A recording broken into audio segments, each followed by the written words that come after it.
Bismillahirrahmanirrahim. Welcome to class 9th, lecture number 17, and our topic is Cramer rules and inversion method, which are the methods of solution of simultaneous linear equations. Dear students, आज का जो हमारा topic है Cramer rules और inversion methods पे, उसमें आज हम अपनी एक्सरसाइज क्वेश्चन नंबर 1.6 के वर्ड प्रॉब्लम्स जो हैं वो डिस्कस करेंगे. डियर स्टूडेंट्स, वर्ड्स प्रॉब्लम में चूँकि हम लोग अभी चैप्टर जो हमारे पास है मैट्रिक्सेस का है, तो हम लोगों ने मैट्रिक्सेस के ही टॉपिक को लेके आगे मूव करना है. तो जो वर्ड प्रॉब्लम हैं वो भी थ्रू मैट्रिक्सेस यानी क्रैमर रूल्स और इन्वर्जन मेथड के थ्रू ही हमने सॉल्व करने हैं. तो उसके लिए हमें सबसे पहले चाहिए होती हैं इक्वेशंस. अभी तक जितने भी हमने क्वेश्चंस ऊपर सॉल्व किए थे क्वेश्चन नंबर 1 में, उसमें हमें इक्वेशंस जो हैं साइमल्टेनियस इक्वेशंस जो थी वो हमें गिवन थी, जबकि अब जो इक्वेशंस हैं वो हैं वर्ड प्रॉब्लम की फॉर्म में. तो हमने सबसे पहले जो स्टेप करना होगा वो इस तरह से होगा कि जो हमें एक सेंटेंस से एक इक्वेशन बनानी है. और वो इक्वेशंस क्या होती है, जिस तरह से हम अलजेब्रिक एक्सप्रेशंस में अपने जूनियर सेक्शन में अलजेब्रिक एक्सप्रेशन से हम अपने मैथ्स की लैंग्वेज में जो रिटन हमारे पास स्टेटमेंट होती थी उससे हम अपने एक मैथ्स की लैंग्वेज में एक स्टेटमेंट बनाते होते थे, उसी तरह से सेम अब जहाँ पे हम उसको मैथ्स की लैंग्वेज में अपने इन सेंटेंसेस को कन्वर्ट करेंगे. Question number 2 is the length of a rectangle is 4 time its width. ये फर्स्ट हमारे पास स्टेटमेंट है, गिवन की गई है. इसमें सबसे पहली चीज़ तो जो शेप की बात आ रही है वो है रेक्टेंगल की. कुछ इस तरह से रेक्टेंगल हमारे पास होती है और आप लोगों को पता है कि रेक्टेंगल्स में अगर एंगल्स की बात करें तो 90 डिग्री के चारों कॉर्नर्स होते हैं, और उसके बाद उसमें एक जो साइड होती है वो ज़्यादा होती है और दूसरी साइड थोड़ी सी कम होती है, यानी लेंथ और ब्रेड्थ में फ़र्क होता है, डिफरेंस होता है. अब यहाँ पे हमने कंसीडर किया है let's length is equal to X and width is equal to Y. बड़ी साइड को हमने x का नाम दिया है और छोटी साइड को हमने y का नाम दिया. तो अगर हम इक्वेशन इसकी बनाएं तो उन्होंने हमें कुछ इस तरह से स्टेटमेंट जो गिवन की है वो है length of a rectangle is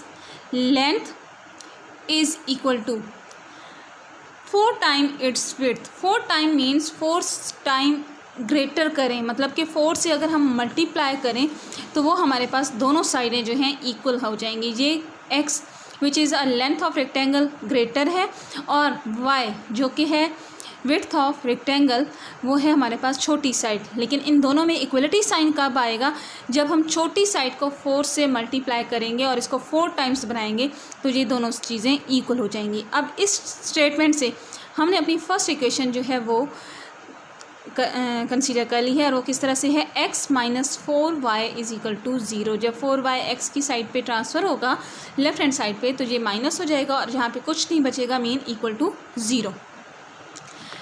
next second statement is the perimeter of a rectangle is 150 centimetre. अब यहाँ पे देखें पेरीमीटर जो कि हमारे पास है फार्मूला कुछ इस तरह से कि 2x plus 2y is equal to p, यानी 2 length plus 2 breadth is equal to p perimeter को शो कर रहा है. पेरीमीटर का ये हमारे पास है फार्मूला.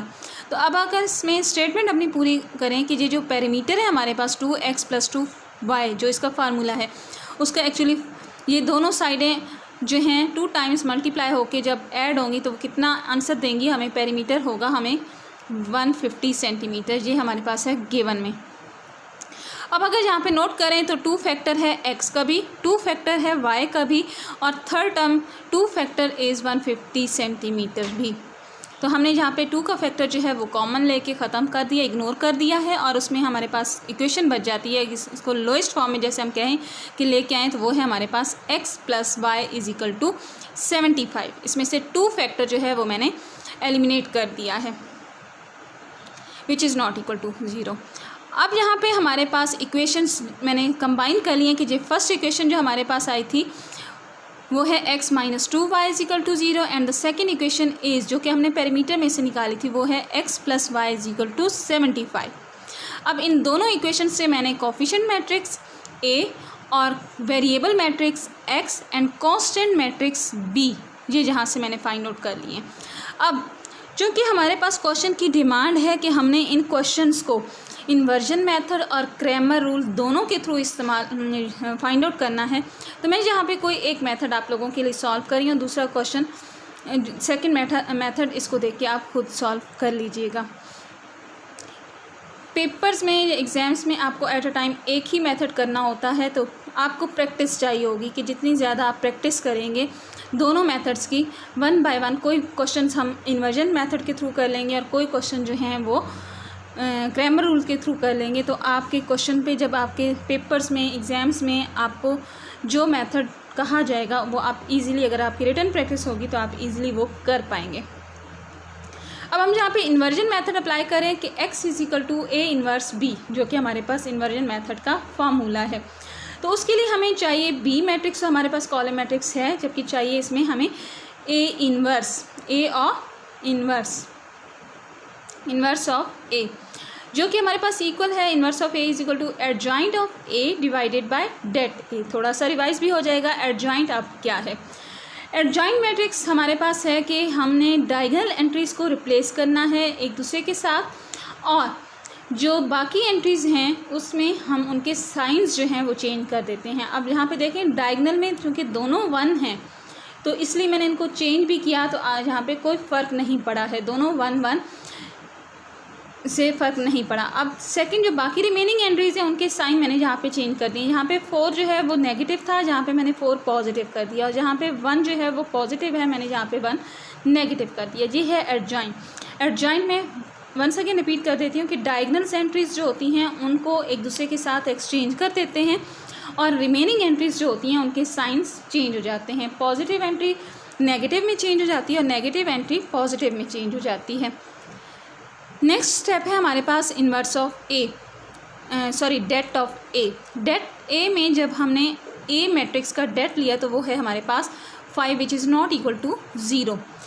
नॉन सिंगुलर मैट्रिक्स है क्योंकि इसका डेट जो है 5 के इक्वल है। इसका मतलब है कि हम इस ए मैट्रिक्स का जो कोफिशिएंट मैट्रिक्स है इसका इन्वर्स हम फाइंड आउट कर सकते हैं, which is equal to 1 4 -1 1 divided by 5, यानी adjoint of A divided by det of A. अब हम x फाइंड आउट करते हैं अपना वेरिएबल मैट्रिक्स, जो कि है हमारे पास 1/5। ये है हमारे पास ए इन्वर्स मैट्रिक्स, एंड यहाँ पे है b matrix which is a column matrix. अब हमने क्या किया कि सबसे पहले ये दोनों मैट्रिक्स को हमने आपस में मल्टीप्लाई किया है, देन हम 5 से डिवाइड करेंगे। तो after division X Y, matrix of X Y is equal to 60 and 15। Mean के ऊपर वाला नंबर जो है x, इस कॉलम की first entry x is equal to 60 and second entry y is equal to 15। ये है हमारे पास सोल्यूशन सेट। एक्स वाई जो हमारे पास पेयर है वो है 60 और 15 का, यानी इनमें 4 टाइम्स का फ़र्क है। And the next question is question number 3। 2 sides of a rectangle, फिर से बात आ रही है रेक्टेंगल की और इसकी दोनों साइडों की बात कर रहे हैं, तो उसमें आपको पता है लेंथ और ब्रेड्थ जो है वो इन्वॉल्व होती हैं। Differ by 3.5 centimetre. First statement is the length 2 sides of rectangle differ by 3.5 centimetre. Once again अगर हम शेप यहीं से कंसीडर कर लें कि जो रेक्टेंगल है उसकी लेंथ x हम कंसीडर करते हैं और ब्रेड्थ जो है, जो विड्थ जो है वो y कंसीडर कर ले, तो दोनों साइडें एक दूसरे से लेंथ में फ़र्क में होती हैं। Length is greater than width.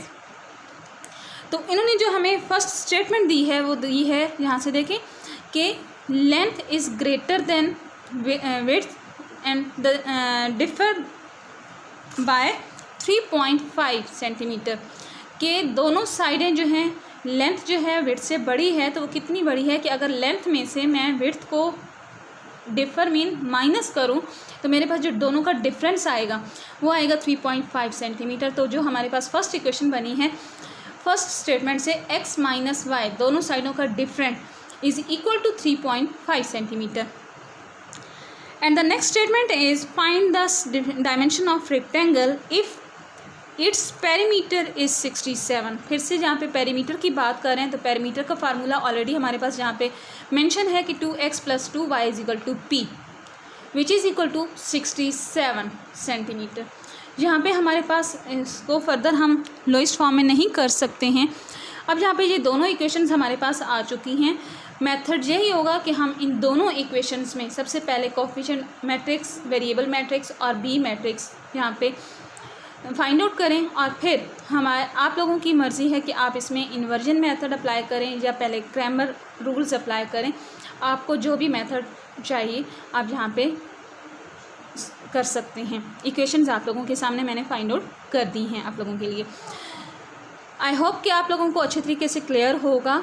Next इंशाल्लाह आप लोगों को आगे भी बाकी सारे क्वेश्चन भी इसी तरह से 1 बाय 1 सॉल्व करवाऊंगी डिफरेंट मेथड्स के साथ। इसकी अच्छे तरीके से रिटन प्रैक्टिस कीजिएगा और क्वेश्चन नंबर 3 को फर्दर आगे ज़रूर सॉल्व कीजिएगा। कोई सा भी मेथड अप्लाई करके, वैसे तो क्वेश्चन की डिमांड दोनों मेथड्स हैं, आपकी मर्ज़ी है आप दोनों मेथड अप्लाई करें या एक मेथड के साथ फ़िलहाल रिटन प्रैक्टिस ज़रूर कीजिएगा। Thank you.